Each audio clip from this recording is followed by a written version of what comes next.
Hello viewers, এখন আমরা যে ভিডিওটা দেখব এই ভিডিও থেকে আমরা শিখব মাইক্রোসফট এক্সেলে শর্ট মানে শর্টিং করা এবং সাব টোটাল বের করা। তো এটার জন্য আমাকে ফার্স্ট একটা এক্সেলের টেবিল বানাতে হবে। অলরেডি একটা টেবিল বানিয়ে রেখেছি, দেখে নাও। টেবিলের মধ্যে নেম আছে জয়, অমিত, সঞ্জু, রাজু, তাপস, তপন, রাজা, তাপস।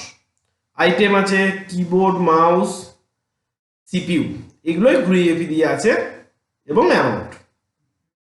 আমি এখানে শর্টিংটা কি করতে পারবো? শর্টিংটা আমি এখানে দেখো আইটেমের নাম রিপিট করা আছে। আমি এই নামগুলোকে অ্যাসেন্ডিং অর্ডার অথবা ডিসেন্ডিং অর্ডার, অ্যাসেন্ডিং মানে এ টু জেড বা যেটাকে বলতে পারি স্মলার টু লার্জেস্ট, আর ডিসেন্ডিং মানে লার্জেস্ট টু স্মল মানে বড় থেকে ছোট বা জেড টু এ আকারে সাজাতে পারি।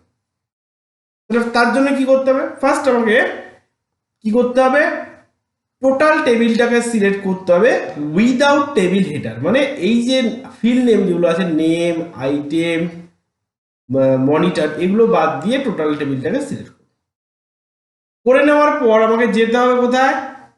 Data tab. ডেটা ট্যাবে যাওয়ার পর আমাকে এখান থেকে যেতে হবে শর্ট। এই শর্টে গিয়ে ক্লিক করব। শর্টে গিয়ে ক্লিক করার পর এখান থেকে লেখা আছে শর্ট বাই। এই শর্ট বাই এ ক্লিক, ড্রপ ডাউন বাটনতে ক্লিক করলে অলরেডি দেখো নেম, আইটেম, অ্যামাউন্ট চলে এসে। এখান থেকে আমি কি হিসেবে শর্ট করব? আমি বললাম আইটেম হিসেবে শর্ট করব। তাহলে আইটেমটাকে সিলেক্ট করব। এখান থেকে আমি অ্যাসেন্ডিং বা এ টু জেড বা জেড টু এ আকারে সিলেক্ট করতে পারি, তাই এ টু জেডই করলাম।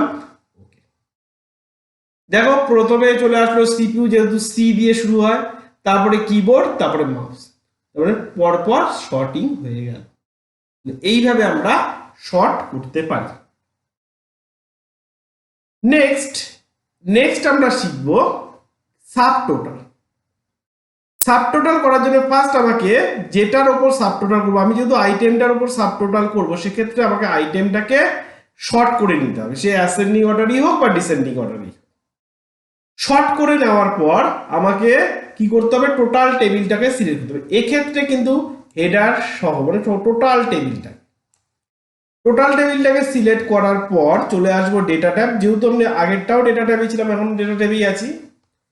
ডেটা ট্যাবে যাওয়ার পর আমাকে এখান থেকে সিলেক্ট মানে যেতে হবে সাব টোটাল। এই যে সাব টোটাল, লাস্টে গিয়ে ক্লিক করব।